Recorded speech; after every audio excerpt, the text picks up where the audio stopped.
Chapter 10. The Long Party.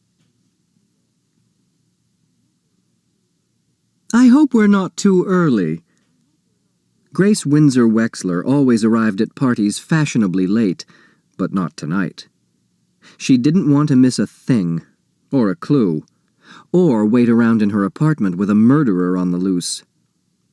"I don't think you've met my husband, Dr. Wexler." "Call me Jake." "Hello, Jake," Judge Ford said.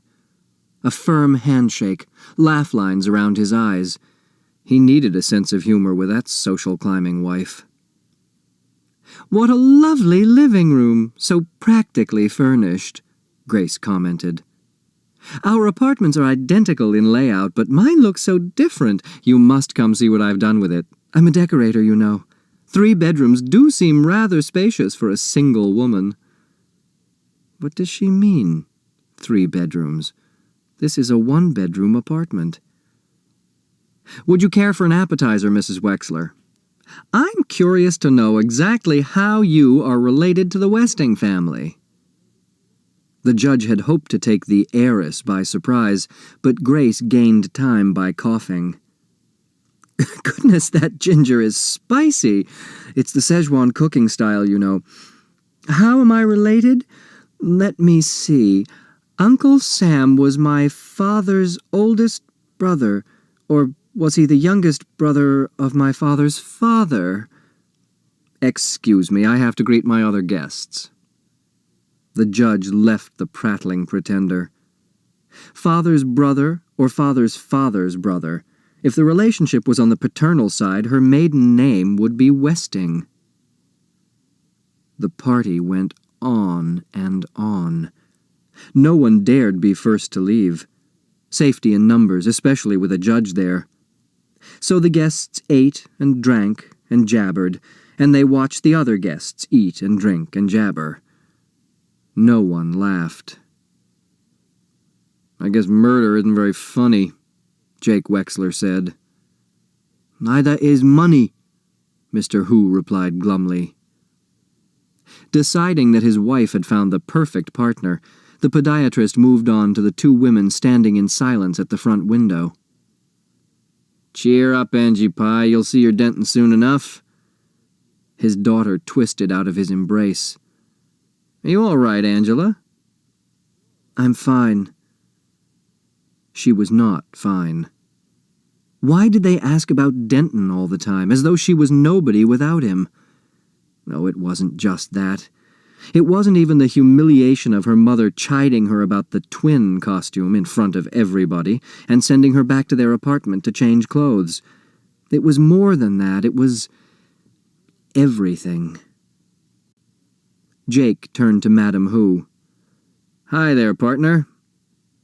"She doesn't speak English, Dad," Angela said flatly. "And she never will, Angela, if no one talks to her." "Snow," said Madam Hu. Jake followed her pointing finger.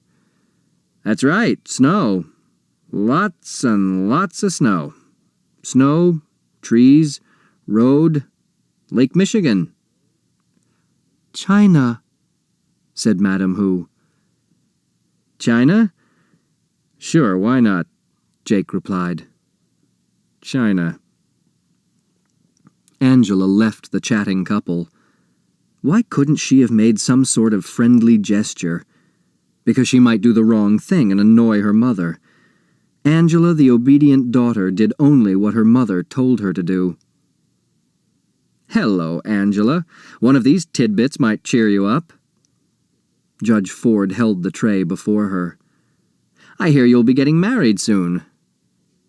"Some people have all the luck," Sidel Pulaski said, appearing from nowhere to lean over the tray to spear a cube of pork. "Of course, not all us women have opted for marriage, right, Judge Ford? Some of us prefer the professional life, though I must say if a handsome young doctor like Denton Deere proposed to me, I might just change my mind. Too bad he doesn't happen to be twins." "Excuse me." The judge moved away. "Not having any luck at all, Angela," Sidel whined. If only your mother hadn't made you change clothes, someone surely would have mentioned twin. It's much harder to judge reactions when I have to bring up the subject myself. You shouldn't let your mother boss you like that. You're a grown woman about to be married. Excuse me. Angela moved away. Yes, thank you, I would like a refill, Siddell said to nobody and hobbled to the bar. Something non-alcoholic, please. Doctor's orders. Make it a double. Twins. Twins? What's she talking about? Theo wondered, staring at the black and white checkered costume. 2 ginger ales for the chessboard coming right up. Hidden among her guests, the judge studied the 2 people standing off in the corner, the only pair in Sunset Towers who were not Westing heirs. George Theodorakis placed his hand on the shoulder of his invalid son. A large, bronze, hard-working hand, like Theo's. Theo resembled him in many ways. Tall, wide shoulders, slim-waisted, the same thick, straight black hair. But age had chiseled the father's face into sharper planes. His troubled eyes stared across the room at Angela. Catherine Theodorakis, a slight, careworn woman, gazed down on her younger son with tired, dark-circled eyes. From his wheelchair, Chris watched legs. Other than the funny lady with the shorthand notes, the only limpers were his brother Theo, Turtle had kicked him again, and Mrs. Wexler, who stood on one leg rubbing her stockinged foot against her calf. A high-heeled shoe stood alone on the carpet beneath her. Judge Ford didn't limp. Besides, she couldn't be a murderer, in spite of his clues. Nobody here looks like a murderer. They're all nice people, even this fat Chinese man who grumbles all the time. George Theodorakis greeted Mr. Hu with, "How's business?" Hu spun around and stomped off from his fellow restaurant owner in a huff of anger. James Hu, inventor. That's who the judge wanted to talk to, but there was a problem at the bar. A long line had formed, and it wasn't moving. There are 16 white pieces and 16 black pieces in chess, Theo was explaining to Siddell Pulaski. Do you play chess, Judge Ford? A bit, but I haven't played in years. The judge led the secretary away from the crowded bar. Theo must think the Westing game has something to do with chess. He may be right. It certainly is as complicated as a chess game. But I did study, Doug was arguing. The judge interrupted. I haven't had a chance to thank you for the delicious food, Mr. Hu. How long have you been in the restaurant business? Running up and down stairs is not studying, Hu said. Siddell Pulaski butted in. Father and son, you look more like twins.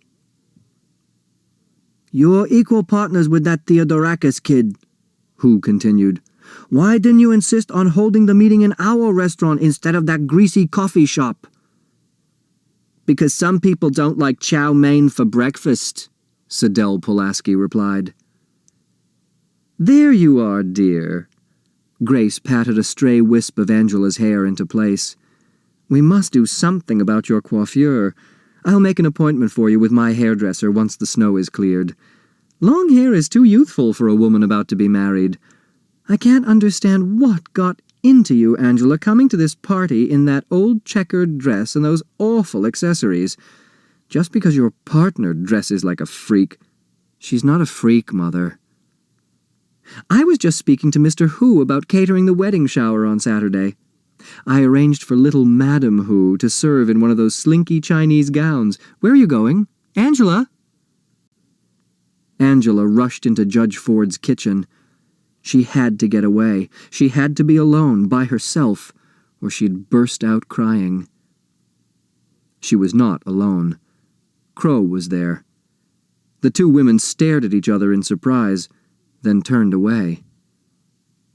Poor baby. Crow wanted to reach out to the pretty child. She wanted to take her in her arms and say, "Poor, poor baby, go ahead and cry." But she couldn't. All she could say was, "Here."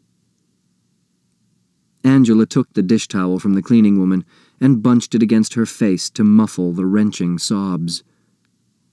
The guest jabbered on and on about the weather, about food, about football, about chess, about twins.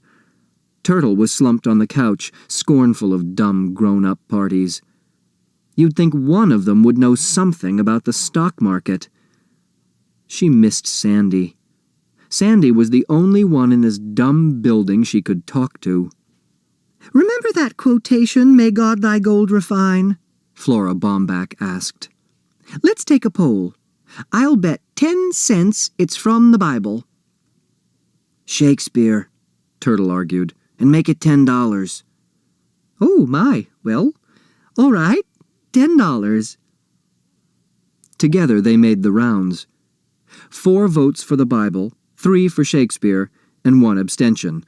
Madam Who did not understand the question. Sidel Pulaski voted for the Bobbsey twins.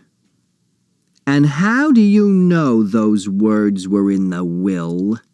she asked suspiciously. Too suspiciously. So that's what lost important business papers meant. Somebody stole the shorthand notes. Turtle smiled at the delicious nastiness of it all. "I remember, that's all." "If you remember so well, tell me what comes before that," Sidel challenged.